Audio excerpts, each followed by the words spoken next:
Hello' welcome back to my YouTube channel. নমস্কাৰ, মই বৰহাই সকলোকে পুনৰবাৰ মোৰ চেনেললৈ স্বাগতম জনাইছোঁ। আৰু আজি মই লৈ আহিছোঁ আপোনালোকৰ মাজলৈ এটা টেষ্টি ৰেচিপিটো চাগে দেখি গম পাইছে কি মাংস হ'ব লাগিব। হয়, আজি মই লৈ আহিছোঁ আপোনালোকৰ মাজলৈ হাঁহ মাংসৰ ৰেচিপি। কেনেকৈনো বনালোঁ তেতিয়াহ'লে চাবলৈ আগলৈকে ভিডিঅ'টো স্কিপ নকৰাকৈ চাই থাকিব ব'লক।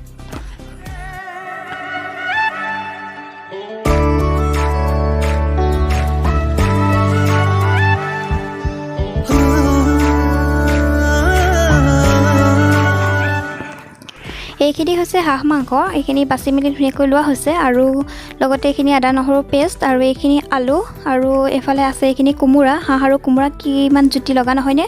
পিঁয়াজ আৰু নেমু লৈছোঁ, জলকীয়া আৰু এইখিনি নিমখ দি পেলাই অলপ মঠি ল'ব লাগিব। নেমু পিচ এইকাৰণে লৈছোঁ চাব পাৰোঁ, মই কৈ আছোঁ। এইখিনি হৈছে হালধি আৰু এতিয়া মই ইয়াতে যিকণ নেমু লৈছিলোঁ সেইখিনি মই দি দিম। আৰু ইয়াতে এয়া আদা নহৰু পেষ্ট আৰু এইখিনি মই যিখিনি কাটি লৈছিলোঁ সেইখিনি কটা পিঁয়াজ আৰু এইকণ নেমু এনেকৈ চেপি দিছোঁ। এনেকৈ মানে নেমু চেপি পেলাই মাংসটো মঠি ল'লে মাংসখিনি বহুত খাবলৈ টেষ্টি হয় আৰু মানে কি মাংসটো স্মুথ হয়। সেইকাৰণে নেমু এনেকৈ চেপি ল'ব হাঁহ মাংসত, বেলেগ মাংস নহয়। গতিকে এনেকৈ যেতিয়া মঠিম তেতিয়া দিব লাগে নেমুকণ। ইয়াত দেখিছে মোৰ দি ল'লোঁ আৰু এতিয়া মই ভালদৰে মাংসখিনি মঠি ল'ম। এইখিনি দিলোঁ মিঠাতেল।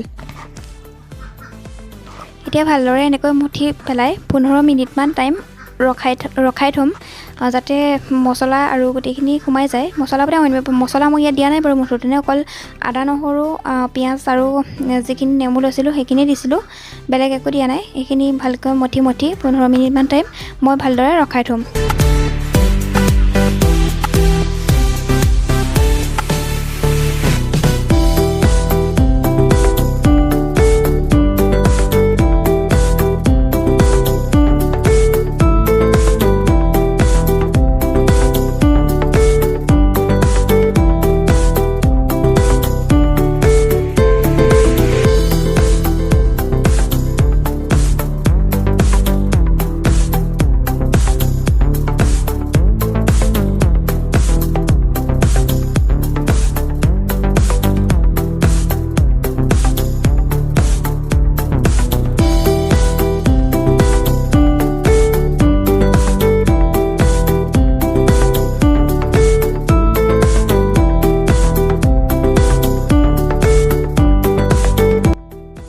এইখিনি মোৰ মঠা হৈ গৈছে, এতিয়া ৰাখি দিম এইখিনি। আৰু এতিয়া ইয়াতে লৈছোঁ পিঁয়াজ এটা কাটি লৈছোঁ, ডাঙৰ পিঁয়াজ আৰু লৈছোঁ হালধি, নিমখ, পাঁচফোৰণ লৈছোঁ, পিঁয়াজ আৰু জলকীয়া এটা, তেজপাত আৰু এইখিনি মছলা ইমান বেছি ব্যৱহাৰ কৰা নাই। হাঁহ মাংসত ইমান বেছি মছলা নহ'লেও হয়, এইখিনি মছলা হ'লেই হ'ল, কেঁচা মছলাখিনি।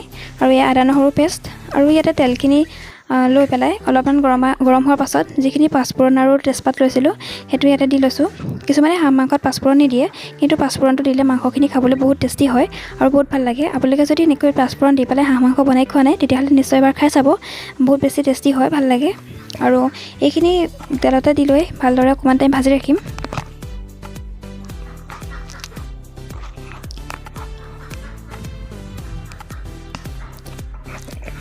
আহিন কাতি মাহত হাঁহ মাংস খাবলৈ বহুত বেছি টেষ্টি হয়, বহুত তেল হয় হাঁহখিনি। সেইকাৰণে এনেকুৱা দিনত পাতি হাঁহ খাবলৈ বহুত বেছি টেষ্টি হয়, ভাল লাগে। আৰু এতিয়া এইখিনি মোৰ ভাজি লোৱা হৈ গৈছে, পিঁয়াজখিনি ব্ৰাউন কালাৰ হৈ গৈছে। আৰু ইয়াতে মই যিখিনি মাংস ৰাখি লৈছিলোঁ সেইখিনি দিম। ইয়াতে প্ৰথমতে মই এড কৰিম হালধিখিনি, যিহেতু মই তেলতে হালধি দিওঁ। এইখিনি লৈছিলোঁ আদা নহৰু পেষ্ট, এইখিনি আদা নহৰু পেষ্টখিনি মই পাছত দিছোঁ, কাৰণ প্ৰথমতে দিলে কেৰাহীত লাগি ধৰে। সেইকাৰণে পিঁয়াজখিনি অলপ ভাজ খোৱাৰ পাছত মই আদা নহৰু পেষ্টখিনি ইয়াতে দি দিছোঁ। আৰু এতিয়া আৰু অকণমান আদা নহৰু কেঁচা গোন্ধটো নোযোৱালৈকে ভাজি ৰাখিম।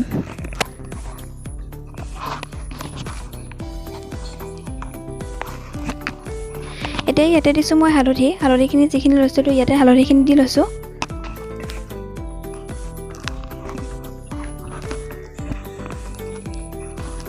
আৰু এইখিনি মই ৰখা মাংসখিনি এইখিনি দেখিছে ইমান টাইম ৰখাৰ পাছত ধুনীয়াকৈ মিলি গৈছে। আৰু এতিয়া মাংসখিনি মই ইয়াতে দি লৈছোঁ।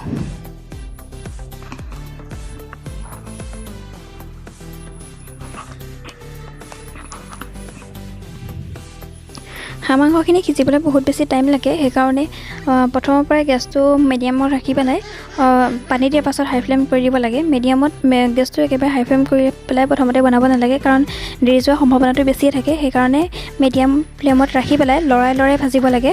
এইখিনি দেখিছে নিমখখিনি মই ইয়াতে দি লৈছোঁ জোখ অনুসৰি, আৰু পাছত দৰকাৰ হ'লে দিম আৰু। হাঁহ মাংসখিনি আচলতে লৰাই লৰাই যিমানেই ভাজিব পাৰি সিমানেই বেছি তেল ওলাই গৈ থাকে। গতিকে হাঁহখিনি সিজোঁতেনো যিহেতু বেছি টাইম লাগে, গতিকে লৰাই লৰাই মিডিয়াম ফ্লেমত আপোনালোকে ভাজি থাকিব। বহুত টাইম ভাজিব লাগিব, আধা ঘণ্টাতকৈও বেছি ওপৰ মই ভাজিছোঁ। গতিকে চাই থাকক মইতো কেনেকৈ বনাইছোঁ, কি পদ্ধতি ব্যৱহাৰ কৰি বনাইছোঁ, আৰু শেষত হাঁহৰ মাংসৰ কালাৰটো কেনেকুৱা হৈছে জনাব নিশ্চয়। আৰু খাবলৈও বহুত বেছি টেষ্টি হৈছিলে। আৰু চাই থাকক আগলৈ। এয়া দেখিছে এবাৰ মানে ঢাকি পাছৰবাৰ এয়া দেখিছে তেলখিনি ধুনীয়াকৈ বিৰিঙি আহিছে। আৰু এতিয়া মই যিমানেই ভাজিম মাংসখিনি সিমানেই বেছি তেল ওলাই গৈ থাকিব। এতিয়ালৈকে কিন্তু মই আলু কোমোৰা একোৱেই এড কৰা নাই। প্ৰথমতে মই আলুখিনি এড কৰিম, তাৰপাছতে কোমোৰা এড কৰিম, কাৰণ কোমোৰাখিনি সিজি পানী হৈ যাব, নহ'লে কোমোৰা অকণমান টুকু হৈ থাকিলে খাই বেছি ভাল লাগে। আলুখিনিতো শেষলৈকে নাইকিয়াই হৈ গ'লগৈ। প্ৰথমতেই মই মানে ছেকেণ্ডত দিলোঁ, কিন্তু অলপ দেৰিকৈহে দিব লাগিছিলে। পিছে আলু একো মানে অস্তিত্ব নাই আৰু। সেয়া দেখিছে আলুখিনিও দি ল'লোঁ, আৰু এতিয়া আকৌ মই লৰাই এনেকৈ ভাজি থাকিম।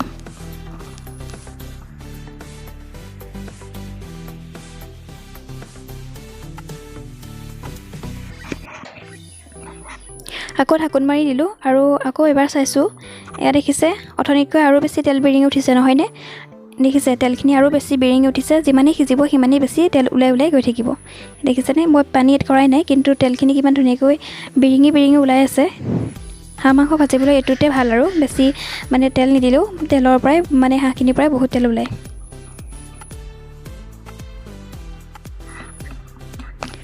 আৰু ইয়াতে মই এতিয়া এড কৰিম কোমোৰাখিনি ডাঙৰকৈ কাটি লৈছোঁ। এতিয়া এড কৰিছোঁ মই যিখিনি কোমোৰা কাটি লৈছিলোঁ সেইখিনি। এতিয়া কোমোৰাখিনি এনেকৈ দি আকৌ ঢাকোন মাৰি লৰাই ভাজি থাকিম।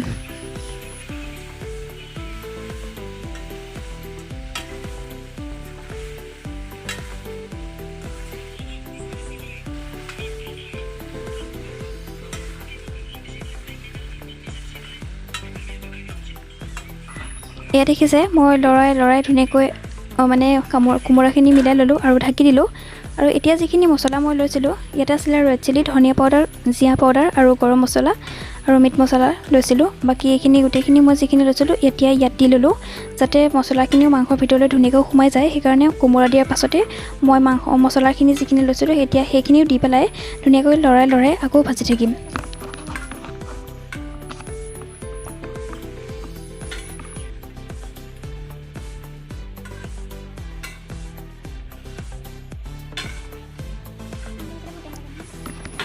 সেইখিনি দেখিছে। আৰু এতিয়া আলু এপিচ চাইছোঁ, ইমান ধুনীয়াকৈ আলু এপিচ সিজি গৈছে। ধুনীয়াকৈ আলুখিনি সিজি গ'ল, আৰু মাংসও চাগে সিজিছে, আৰু হ'লেও অকণমান টাইম আৰু ভাজিব লাগিব, যিহেতু পানী এতিয়ালৈকে মই দিয়াই নাই।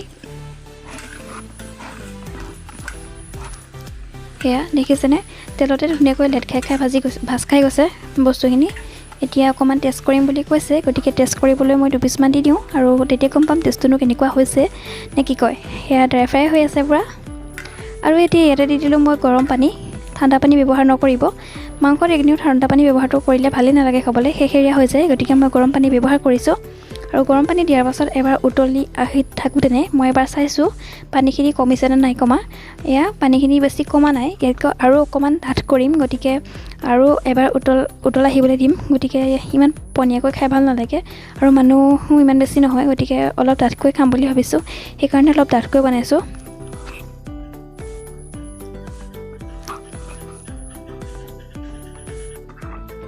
এয়া ছেকেণ্ডবাৰ। ইয়াৰ পৰা অথনিতকৈ পানী বেছি শুহি গ'ল দেখিছেনে। আৰু পানী শুহিবলৈ নিদিওঁ, কাৰণ ঠাণ্ডা হ'লে বস্তুটো আৰু বেছি ডাঠ হৈ যাব, আৰু সেইকাৰণে আৰু পানী শুহিবলৈ নিদিওঁ, ইমানতে ৰাখি দিওঁ। বস্তুখিনি যেতিয়া ঢাকি থ'ম ঠাণ্ডা হোৱাৰ পাছত আৰু বেছি ডাঠ হ'ব, সেইকাৰণে। এই দেখিছেনে কালাৰটো কেনেকুৱা লাগিছে, আৰু আপোনালোকৰ লোভ লাগিছেনে জনাবচোন। আৰু ভালেই লাগিছিল খাই, আৰু পাছৰ একেবাৰে ফাইনেল লুকটো দেখাই আছোঁ, চাই থাকক।